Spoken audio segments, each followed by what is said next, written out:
The thing about resettlement work is that it asks nothing of you that looks heroic. You read soil assessments. You file registration forms. You assign housing units by family size and dietary tolerance, and the particular requirements of a species that needs 17 hours of dark or cannot tolerate mineral content above a certain threshold in the water supply. You make decisions the people above you don't want to make, and you make them without ceremony, because ceremony is what happens when there are cameras, and there are never cameras at a frontier agricultural station on a dust-dry plateau moon to relay hops from the nearest compact administrative center.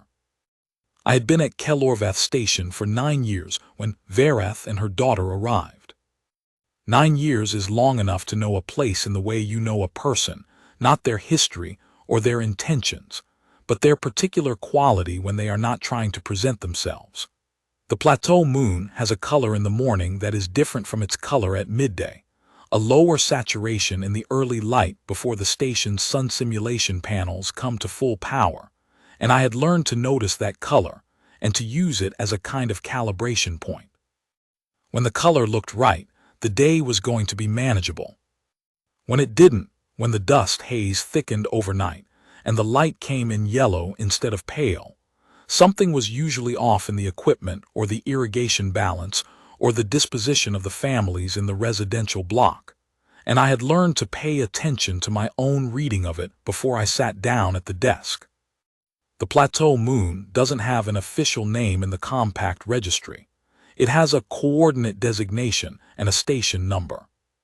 The families who come through to settle the agricultural zones have started calling it Kel, after the primary channel that runs south from the water reclaim installation, through the station's planted fields, and out onto the open plateau.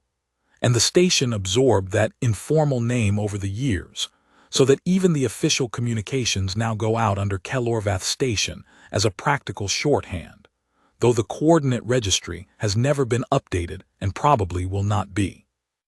I mention all of this because it is the world Verath and her daughter came into, and the world matters. A resettlement coordinator's job is to make the world legible to people who are arriving in it without a frame, and the way I have always tried to do that is to understand the world well enough to describe it honestly rather than hopefully. People who arrive with inflated expectations and encounter the reality of a dust-dry plateau moon in its second agricultural season are harder to help than people who arrive knowing what they're getting into. I try to be useful in that first exchange.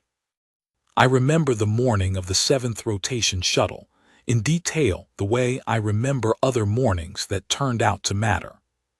The 7th rotation shuttle is the smaller transit vehicle, the one that serves the secondary corridor, and it almost always comes in with agricultural equipment and soil supplement shipments rather than families. When a family comes in on the 7th, it usually means they were rerouted from a primary corridor route, which usually means something went wrong upstream. I had been at the intake desk early because there was a soil supplement shipment confirmation that needed to be signed off before the shuttle docked, and I was still at the desk when the bay door opened and the ramp came down. Verath came out first. She was tall for a Velsoran. Most Velsoran adults I have registered over the years run a few centimeters shorter than average compact human height, but she cleared that by a margin, and carried herself with the posture of someone who had spent years needing to be aware of how she occupied space without wanting to call attention to it. Copper-rose skin, going slightly ashen at the temples the way Velsorans do when they have been in transit too long, and their pigmentation has been running on the wrong light spectrum. Dark close-binned hair. Amber eyes that did not meet mine directly when I stood to greet her, which was not rudeness in Velsoran's social register, but the particular caution of someone who has learned to assess before committing. She was carrying 2 crates, one in each arm, along with a carry bag over her left shoulder. The carry bag had the look of something that had been packed under time pressure, and then repacked more carefully, the strap adjusted multiple times until the weight distribution was right. And beside her, holding the strap of a smaller carry bag with both hands and leaning into it slightly the way children do when they want something to hold onto, was her daughter. The girl was small in the way alien children tend to be small, not frail, but compact, as if the scale of her was intentional rather than incidental. Mint green skin, the specific soft shade that the Velsoran secondary coastal families carry in their complexion, a tone I had not seen often at Kelorvath, because most of our Velsoran arrivals were from the inland settlement regions. Silver-white hair cut straight at her chin, the cut slightly uneven at the left side in a way that suggested it had been done in a hurry or in difficult circumstances. Pale amber eyes, very large, and she looked at everything in the intake room with the careful attention of a child who has learned that knowing where things are matters more than announcing her own presence. She did not look at me at all that first day.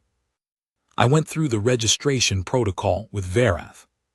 The standard intake, household composition, which was 2 herself and 1 minor dependent, female, classified as Velsoran school-age preparatory tier.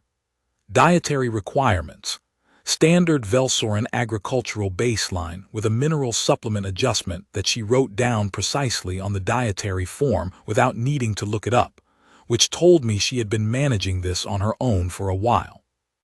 Prior agricultural experience, vine crops primarily, with secondary experience in soil amendment preparation for plateau-type mineral substrates. Health documentation was complete and in order. The compact resettlement subsidy enrollment form she had already pre-filled in transit, which not many families do. Her prior station was listed as Kessoran Secondary, which I knew from the corridor records was a Velsoran house-adjacent agricultural compound rather than a compact station. That meant she had moved from a controlled environment, one with established house affiliations and kinship registrations, into the open resettlement system, which is a larger step than most people appreciate.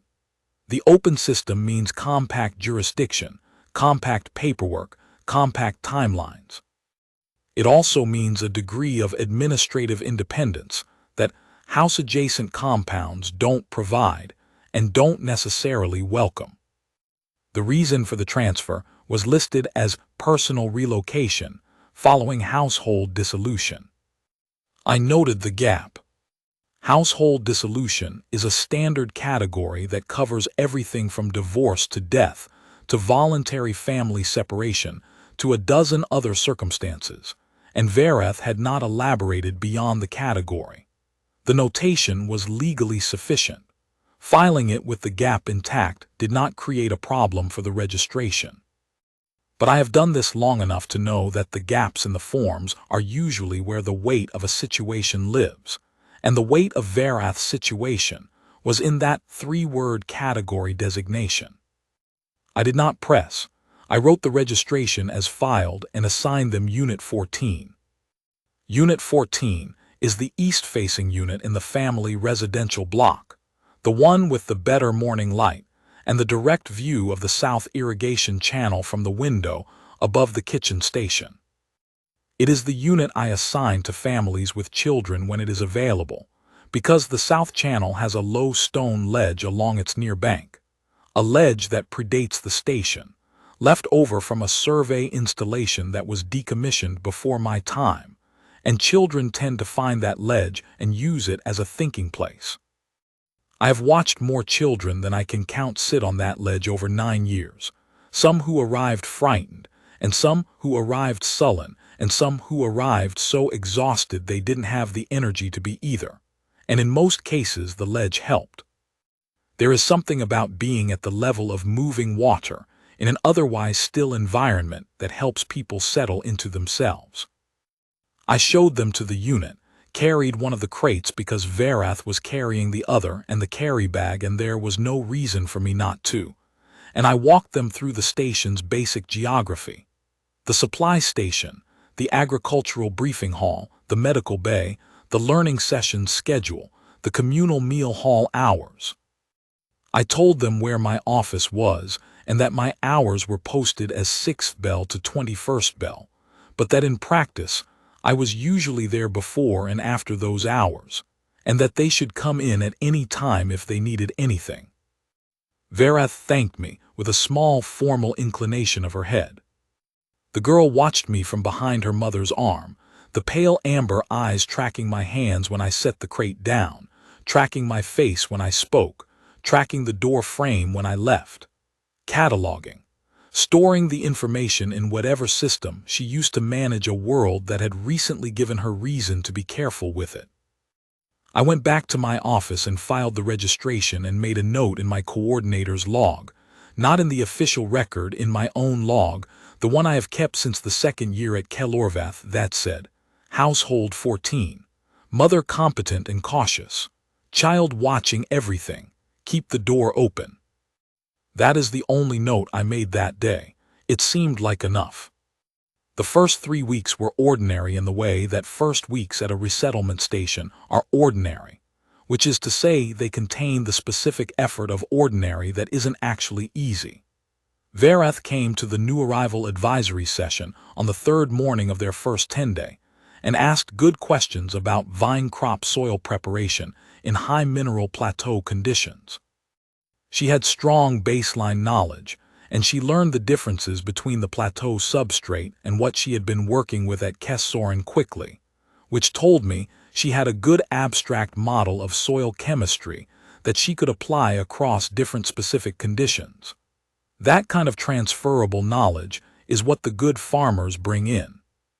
The other families in the residential block extended the kind of welcome that resettlement communities develop over time, offering meal hall company without pressure, sharing equipment repair knowledge, making space without making demands.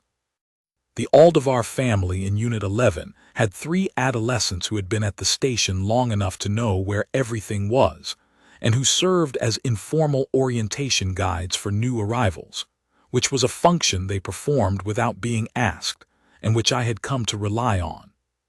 Sale did not come to the advisory session. She was not school age by the compact classification for Velsoren developmental stages, so there was no formal requirement for her to attend the learning sessions. She appeared at mealtimes in the common hall with her mother, sat close, ate her grain preparation and fruit portions with the careful attention of someone who is running 2 tracks simultaneously, managing the physical task in front of them while keeping the rest of the room in peripheral awareness. She did not speak to anyone except Verath. She acknowledged the Aldevar adolescents with a small nod when they made overtures, which was enough to prevent awkwardness without opening a door she wasn't ready to open. I noticed her because it is my job to notice the children who are managing something large without anyone to manage it with.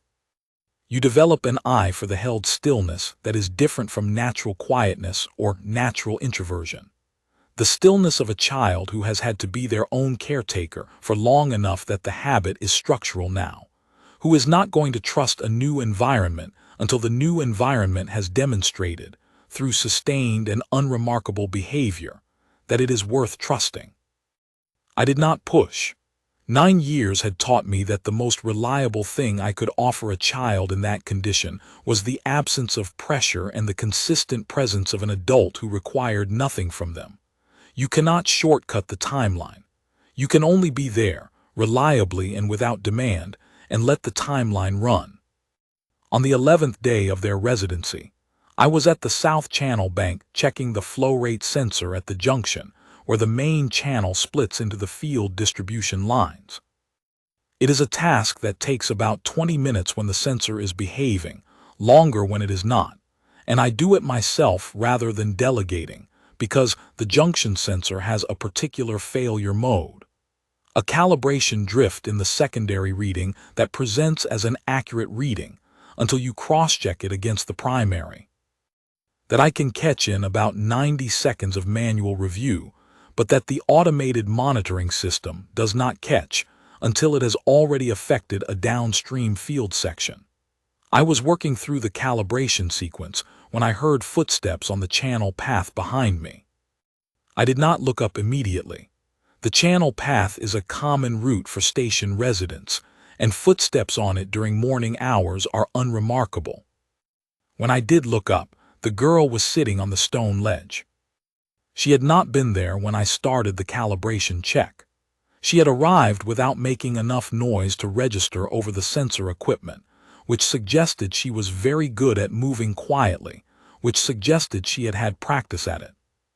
She was sitting with her feet not quite reaching the ground, her carry bag in her lap, and she was looking at the way the water moved through the channel, the particular light pattern at the split point where the flow divides, and the current lines intersect and create a brief turbulence pattern before settling back into two ordered streams. It is a good thing to look at that pattern. I have looked at it many times. She had something in her hands, a stone dark gray with a seam of pale material running through it, the seam catching the morning light because of the angle at which she was holding it. I finished the calibration sequence. I noted the sensor reading in my log. I secured the calibration panel and gathered my equipment, and I walked back toward the administrative block along the channel path, which meant I passed within a few meters of the ledge. I did not say anything. I did not wave or nod or make any gesture that required a response from her. She was on the ledge. I was on the path. Both things were fine. She was on the ledge the next morning when I came back to note the calibration drift I had identified the day before, and the morning after that, and the morning after that. Sometimes she had the stone. Sometimes she had a different object, a length of dried vine, a piece of pale mineral that she was holding up to look at against the light. She watched the water. Occasionally she watched me work. She did not speak. On the 10th morning of that sequence, the calibration drift had stabilized, and I did not have active work to do at the junction. I came to check the reading, which took about 4 minutes, and then I began walking back to the block. I set my equipment bag down on the broad part of the ledge near the upstream end. There was space for the bag and for the girl and a significant margin between them. Unzipped it to get my annotation tablet, logged the reading, and zipped it closed again. I stood, picked up the bag, and continued to the block. I had not done this deliberately. I had set the bag down because the bag is heavy and the ledge was there. But I was aware of what it meant, which was, I am here, and you are here, and this is a place where both those things can be true without either of us needing to make it into anything. On the 15th morning of the sequence, there was a stone on my desk when I came in. Dark gray, with a seam of pale material quartz, from the look of the reflective quality. Not the same stone she had been holding on the ledge. This one was smaller, more worn at the edges, the seam material a slightly different color and running at a different angle. Someone had set it in the precise center of the desk where I would see it first thing. I moved it to the left corner of the desk, where my field of vision would include it while I was working without it being the primary focus. I did not go to find her. I did not mention it to Verath. I left it where I had put it. That was how the first month went. No declaration, no ceremony, just the slow accumulation of small shared presences that did not require anything. It was on the 38th day of their residency that Verath came to my office at night. The administrative block's posted hours are 6th bell to 21st bell. In practice, I am at my desk from 5th bell to 23rd bell on most days, because the station's maintenance and registration workload does not stop at 21st bell, and there is no particular reason for me to be elsewhere. The Compact Frontier Coordinator's posting is not a position that attracts people with complex personal schedules, and I have been in it for 9 years for reasons that include the fact that my schedule is not complex. I was annotating the soil assessment data from the Eastfield Boundary Survey when I heard the knock. It was a light knock, the kind that is testing rather than announcing. "Come in," I said. Verath came in and closed the door behind her. She did not sit down immediately. She stood near the door with her hands at her sides, and she looked at me, and I set down my stylus and waited, because whatever she had come to say required a particular kind of internal organization to say, and I was not going to interrupt that process. You know something about the Velsorin kinship registration system, she said. It was not quite a question. It was the opening of a conversation that was going somewhere specific, and she was establishing whether I was the right person to have it with. Enough to work with it, I said. The Compact Resettlement Code has several intersection points with house succession protocols. I've had to navigate them a few times over the years. She nodded. A small, careful nod, the kind that means, that is the confirmation I needed.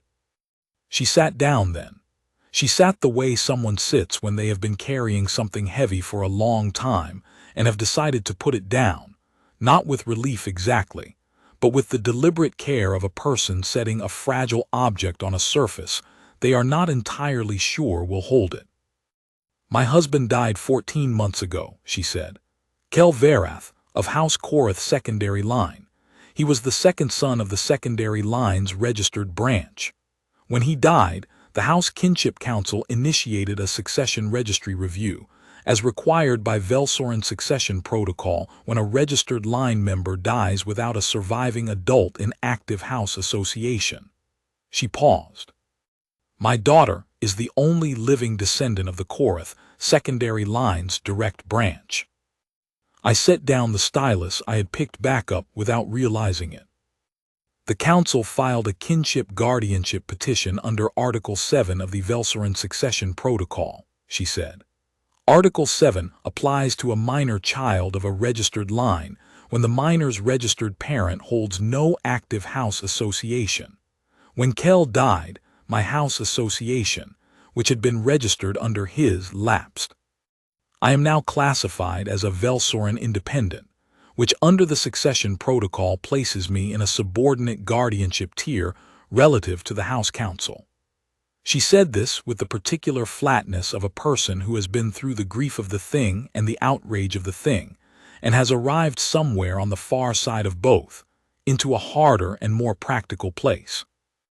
The petition argues that without an active house association, I cannot exercise the primary guardianship rights that would override the council's succession claim.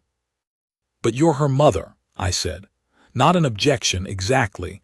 I knew how succession protocols worked, or at least I knew how the compact adjacent versions worked, but a fact that seemed worth naming. I am her mother under compact civil registration, she said.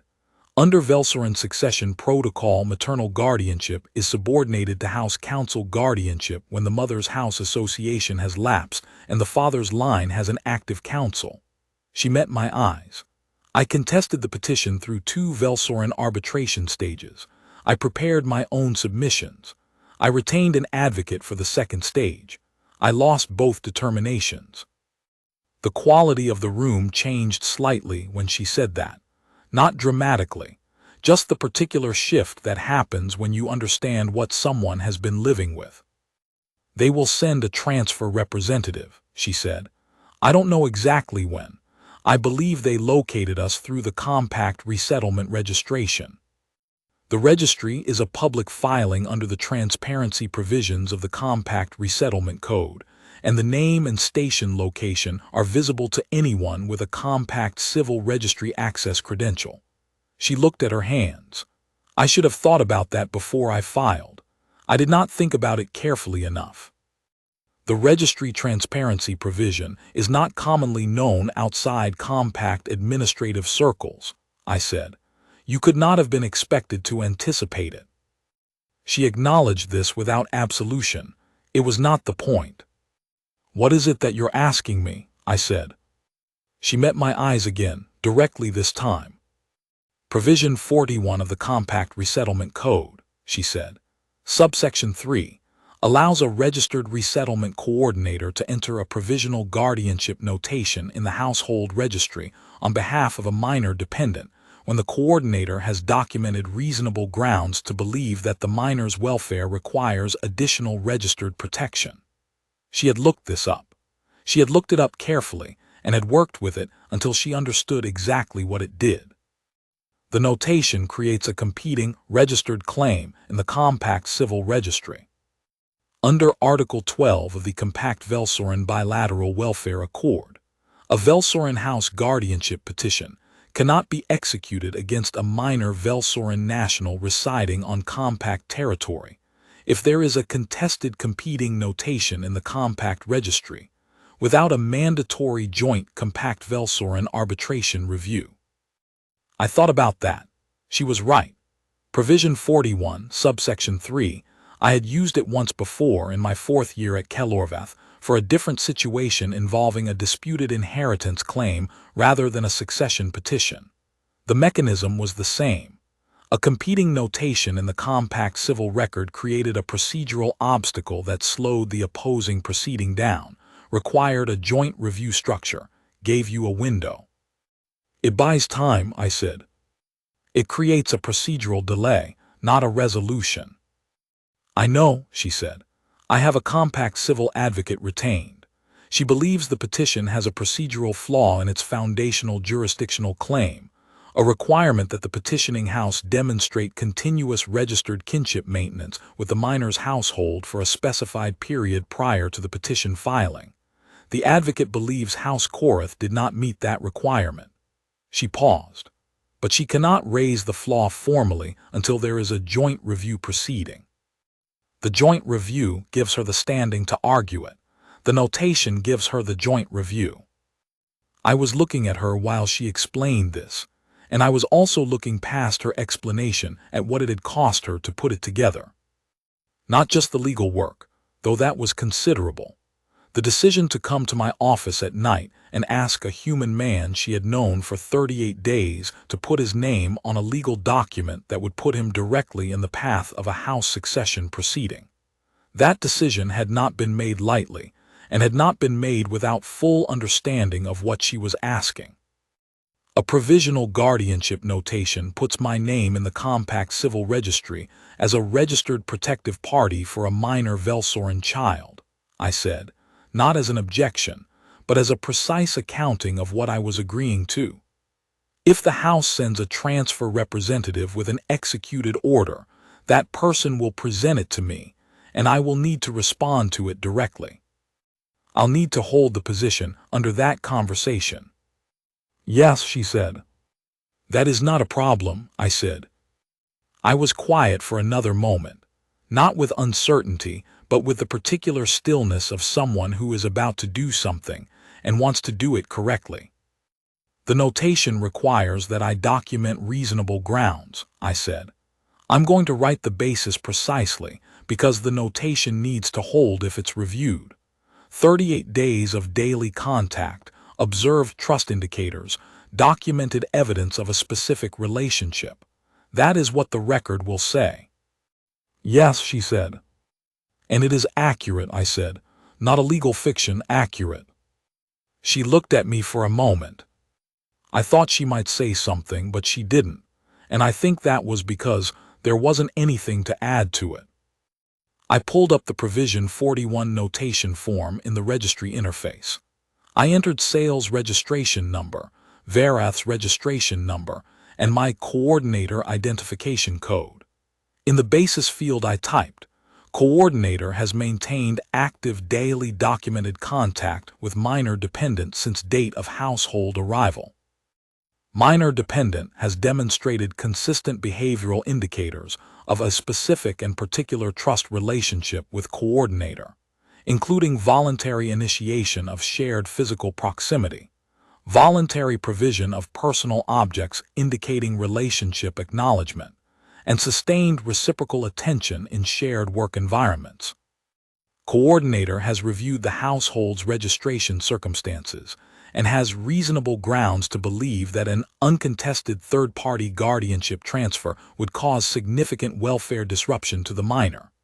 Notation entered pursuant to Provision 41, subsection 3 of the Compact Resettlement Code. Coordinator certifies that all statutory requirements for notation are met. I submitted. The registry confirmed with a timestamp. I turned the screen so that Verath could read the timestamp and the confirmation reference number. She looked at it for a long moment, long enough that I began to be uncertain what the silence meant, and then she looked at me and said, "Thank you, Kale." It was the first time she had used my given name. In Velsorin's social register, the use of the given name without the family designator is a particular thing, not casual, specific. It means, I am seeing you as a person, not as a function, and I want you to know that I know the difference. The notation is in the record, I said. Go get some sleep. If anyone arrives before the administrative block opens at 6 bell, they will have to wait. She left. I stayed at my desk and looked at the stone on the corner of it, the one with the quartz seam, and thought about the things that the work asks of you that don't look like anything. The transfer representative arrived 2 days later, on the early shift freight hauler. He came in through the West Bay. The freight hauler docks there rather than at the shuttle bay, and I knew he had arrived before I saw him because the freight coordinator, a reliable woman named Sel who has been at Kelorvath for longer than I have, sent me a brief message that said, "Visitor off the early freight. Not here for the shipment. Asking for the resettlement office. Thought you'd want to know."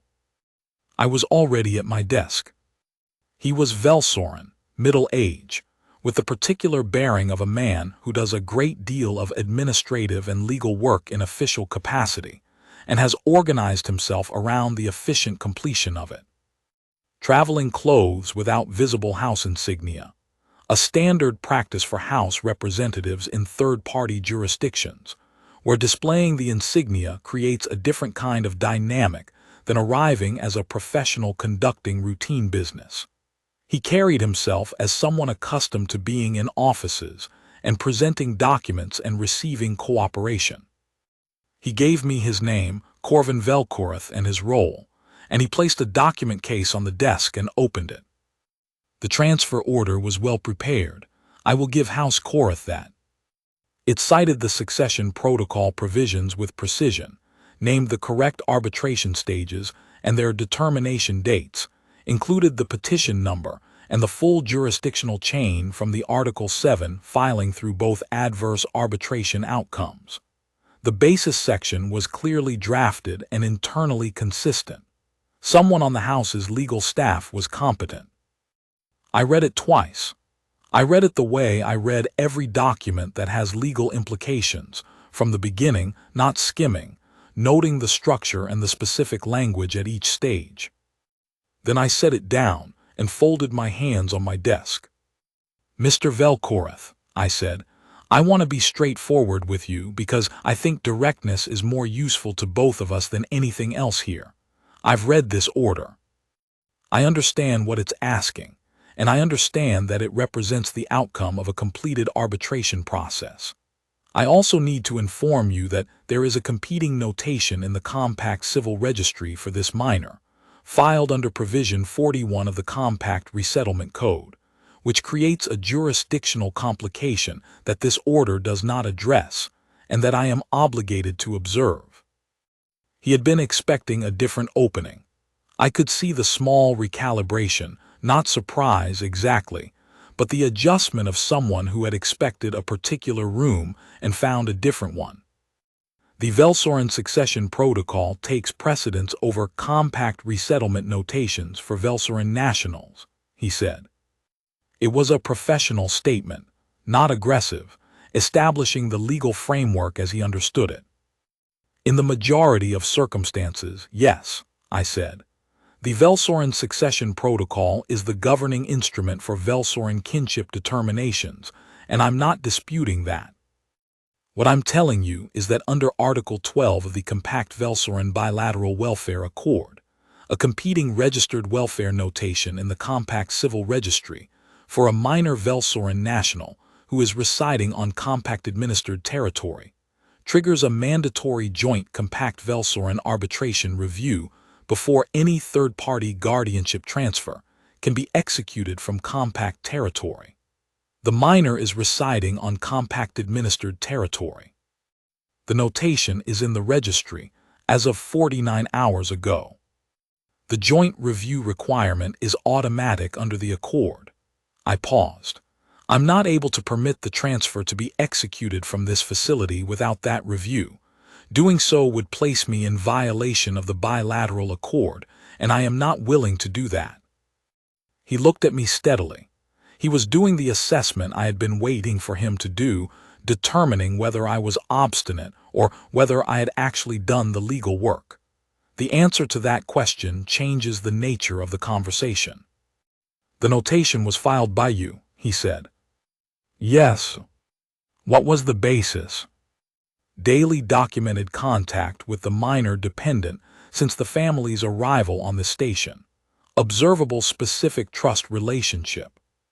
Reasonable grounds to believe that an uncontested third-party guardianship transfer would cause significant welfare disruption to the minor."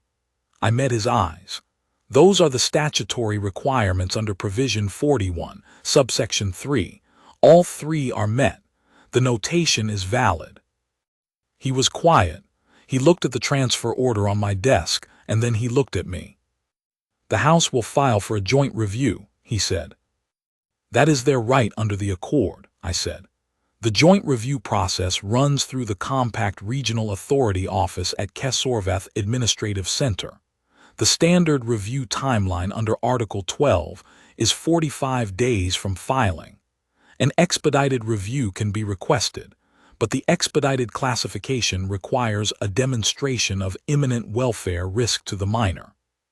A child residing in a registered family unit in a compact resettlement station with active coordinator oversight does not typically meet the imminent risk threshold." He looked at the document case. He looked at me. "You have done this before," he said. It was not an accusation. It was an observation from a professional who recognizes preparation. "I have worked with the intersection of the succession protocol and the Compact Resettlement Code on prior occasions. Yes," I said. "I find it's better for everyone when the applicable provisions are identified clearly at the outset. It avoids misunderstanding and allows all parties to proceed efficiently." He closed the document case with the careful movements of a professional absorbing new information and adjusting his timeline accordingly. He stood. "I will report the status to the House Counsel," he said. "Of course," I said. "If you would like to leave a contact address, I can transmit the reference number for the notation and the relevant Article 12 citations to the House's legal team, so they have what they need to initiate the review filing efficiently." He left me a contact address.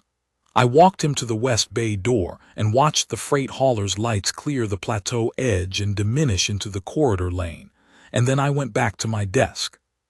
I sent him the reference number and the citations, because I had said I would, and because making things unnecessarily difficult for a professional doing his job is not the same as holding a position. Then I sent a message to Verath. "The representative has left the facility. The notation is in the record, and the transfer order cannot be executed without the joint review. Your advocate should file the challenge at the Kesorvath office as soon as possible. I've attached the Article 12 citation and the notation reference number for her use." Then I went to check the junction sensor at the South Channel, because there was work to do, and the work does not stop because a House representative has come and gone. I want to be careful about what I say happened next, because I have watched people tell stories about moments like this one, and expand them into something that is more satisfying but less true than what actually occurred. The sensor check took 40 minutes. I was testing the recalibrated reading against the previous day's baseline when I heard footsteps on the channel path. I looked up. Sale was coming along the bank. She had her carry bag with her and something in her hands, a stone I hadn't seen before, pale with a dark seam, the inverse of the gray one she had been holding in earlier mornings. She sat down on the ledge in the way she always sat, with her feet not reaching the ground, and settled herself and looked at the water. I went back to the sensor test, noted the reading. Began packing up the equipment. "You didn't let him take me," she said. Her voice, when it finally came, was the particular careful voice of a child who has been listening very hard for a very long time and has chosen this specific moment to stop listening and start speaking. Not trembling. Quiet. Present. the voice of someone who had been waiting to say the thing and had been deciding whether the person in front of them was worth saying it to. I set the equipment bag down on the bank. "No," I said. She looked at the water. She turned the stone over in her hands, the pale one with the dark seam. "My mother said you put your name in the big record," she said. "I did." She considered this. The water moved through the channel split point in its usual pattern, the current lines intersecting and settling. "Why?" she said. 9 years of this work, and children's why questions are still the ones that require the most care. Not because they're hard to answer, but because they're asking something more precise than the word suggests. She was not asking about the legal mechanism. She was asking something closer to, "I have been watching you for 38 days, and I need to know what I am to you, because I have stopped being able to afford to not know." "Because you left a stone on my desk," I said, and that seemed like information worth taking seriously. She looked at me then, directly and fully, with those pale amber eyes that were large enough to hold a great deal, and had been doing exactly that since the first day I saw her. I did not say anything else. I did not qualify it or expand it or make it more comfortable. It was the truth in the compressed form that truths take when you have had enough time to find their actual shape. She looked at the water for a moment, then she looked at the stone in her hands. "I found this one in the soil bank by the east field," she said. "The seam is different from the other one. The other one is quartz. I think this one might be feldspar. The color is wrong for quartz and the specific gravity feels different." "Could be," I said. "The plateau substrate has significant feldspar-class mineral content. It shows up throughout the soil assessment data for the east sector. The seam orientation you're seeing in that sample is consistent with the primary formation direction for this region." She turned the stone again, looking at the seam angle. "I could show you on a map," I said. "The soil assessment maps for the full plateau sector are in the Administrative Blocks Reference Library. They show the substrate layer composition and where the different mineral formations concentrate. It would help you understand where to look for more samples." She held the stone in both hands and looked at it. Then she looked at me. "Okay," she said. We walked back to the administrative block together. Not side by side, she walked slightly behind and to my left, the way she had watched from behind her mother's arm on the first morning, and I understood this to mean that she was not ready to be beside me yet in the full sense of the phrase, and that the distance she was keeping was her own measurement, and my job was to continue at a pace she could match. In the reference library, I pulled the large format substrate layer map, the printed one that goes on the light table, which shows the full north and south plateau sectors at a scale that makes the formation patterns legible. I laid it flat and showed her where the feldspar concentrations clustered in the east sector, and the primary formation direction, and the secondary concentration zones along the south channel bank. She put the stone down on the map near the east field notation, and looked at where the seam angle matched the formation direction on the map. "The seam runs northwest in this sample," she said. She was very precise about it. "If the formation runs the same direction as the primary here." "It typically does," I said. "The structural tendency of this plateau's early formation period runs consistently northwest-southeast. If you're finding feldspar seam material in the east field soil bank, there's likely more of it if you continue northwest along the bank margin." She studied the map. She was not simply looking at it, she was reading it, with the specific attention of someone who has a prior spatial model and is updating it with new information. She picked the stone up and put it in her carry bag. "I'll look tomorrow," she said. "The North Junction sensor needs a calibration check the day after tomorrow," I said. "I go in the morning. The North Junction is approximately here." I put my finger on the map at the point, which is about halfway along where the primary feldspar concentration shows in the north sector. "If you want to come along, you'd be able to check the soil bank at the junction point at the same time." She looked at where my finger was on the map. She looked at her carry bag. "Okay," she said. She came to the junction check, and the one after that, and the one after that. She brought the notebook on the fourth visit, a small hard-covered notebook that she had been using to record what she found, with a notation system she had developed herself. A shorthand for mineral type, a symbol for seam orientation, a number code for substrate depth and distance from the channel bank. The system was coherent and systematic.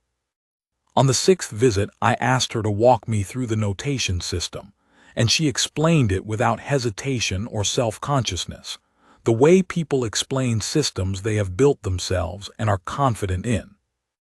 "You could adapt this for the station's assessment format," I said. She looked at me. "The current format doesn't track seam orientation or the relationship between orientation and substrate layer," I said. "That's a gap. Your notation captures it. If we incorporated it into the standard format, the assessment data would be more useful." She thought about this for a moment. "I'd have to make it more systematic," she said. "The symbol set I'm using now is just for my own notes.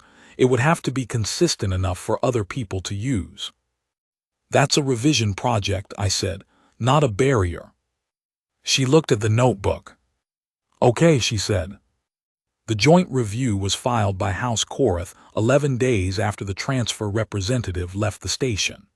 The advocate Verath had retained a compact civil specialist named Seville Orath at the Kesorvath office, filed the procedural challenge to the petition's jurisdictional basis on the 23rd day of the review period.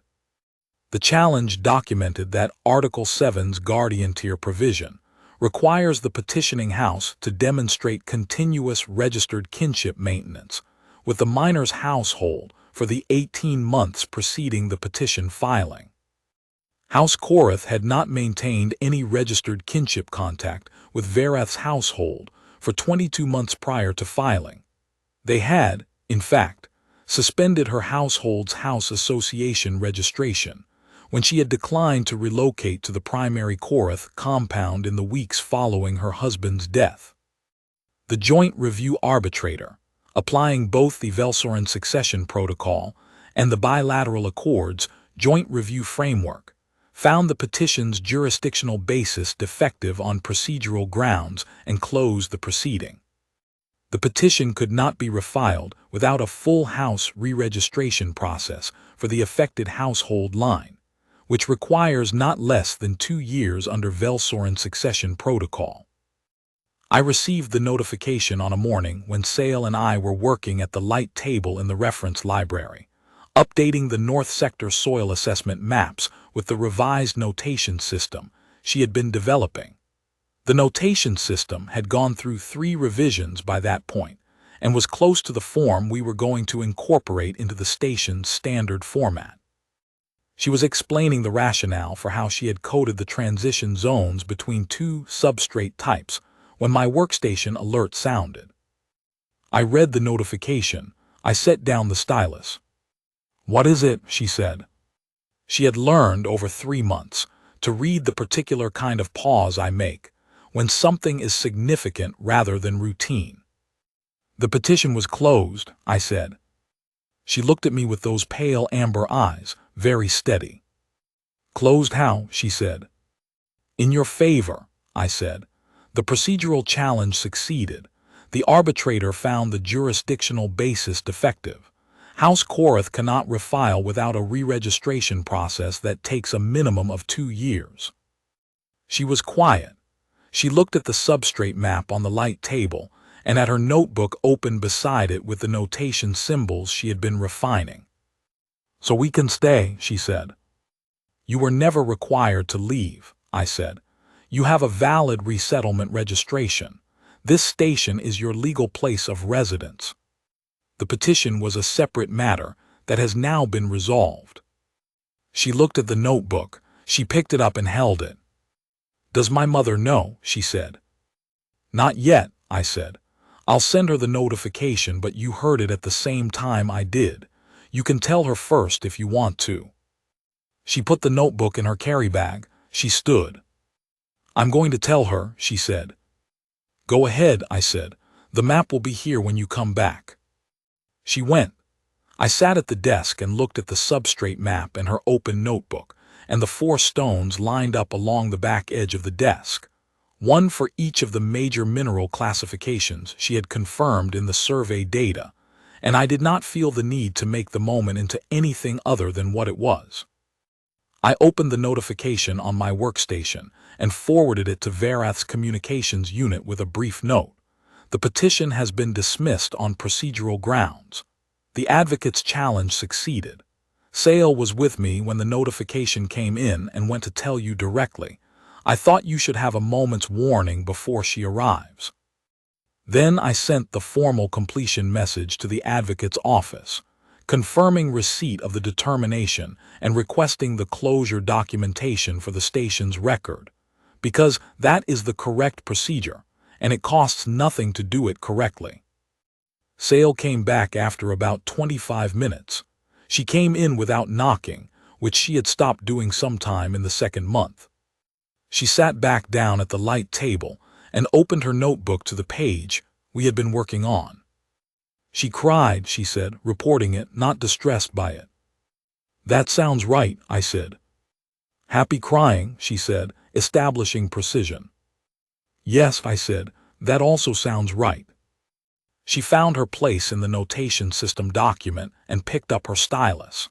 I found my place in the substrate map annotations. The morning moved forward in the way mornings do when the significant thing has happened, and what remains is the work, which continues because it needs to and because continuing it is the right thing to do. There is no ending to this that looks like an ending if you are expecting ceremony. The petition closed. The notation stayed in the registry.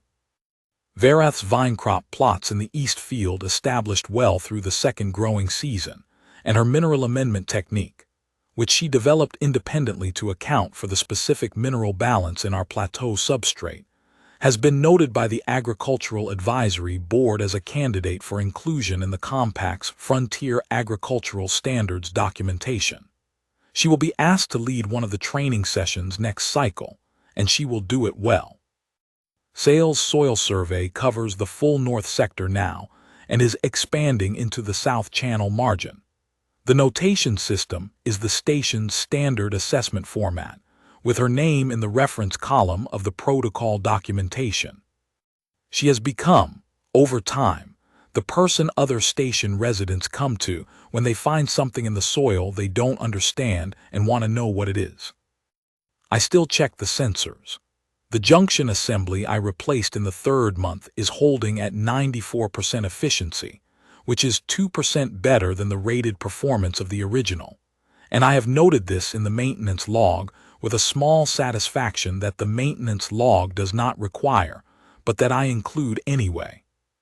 The 4 stones are still on the back edge of my desk, lined up in the order she placed them: quartz, feldspar, silicate composite, and a dark mineral she has tentatively classified as a manganese derivative pending laboratory confirmation. She has said that when the classification is confirmed, she will bring me a 5th stone. I have made space for it. What I know is this: there is a child who left a stone on my desk and I took it seriously, and things followed from that. I did not go looking for any of what followed.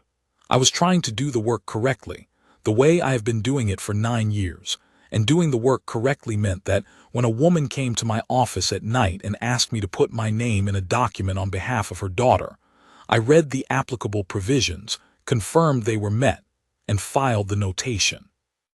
That is what the moment asked of me, not more than that and not less. The plateau moon has its particular color in the morning, before the sun simulation panels come to full power. The silos creak when the temperature drops at the end of the night cycle. The east wall needs the maintenance cloth under the door from October to March. The junction sensor reads clean. The work goes on. And in the mornings, when I walk to the South Channel to check the readings, there is usually a child on the stone ledge, looking at the water with a notebook in her lap and a stone in her hand, ready to account for things. That is enough. That is, I find, exactly enough.